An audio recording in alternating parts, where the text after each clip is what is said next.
the Three Studious!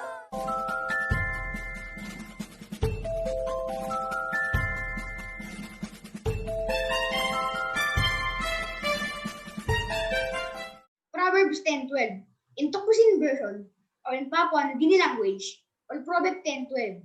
Pasin bilong inalaikin true, ikirapim olpait, tasol, pasin bilong laikin true, ikaramapim olgetasin, or Proverbs 10:12. And in Tagalog version, Kawikaan 10:12. Ang pagtatanim ay humihila ng mga kaalitan, ngunit tinatakpan ng pag-ibig ang lahat ng pagsalangsang. Kawikaan 10:12. King James Pisin Bible. Talk thank you, Igulong God. Salamat sa Diyos. Thanks be to God. Share the love. Good day. Good job.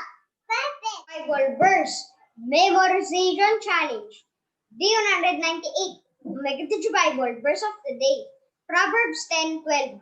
In King James Version. Hatred stirreth up strifes, but love covereth all sins. Proverbs 10:12. Thanks be to God po. Share the love.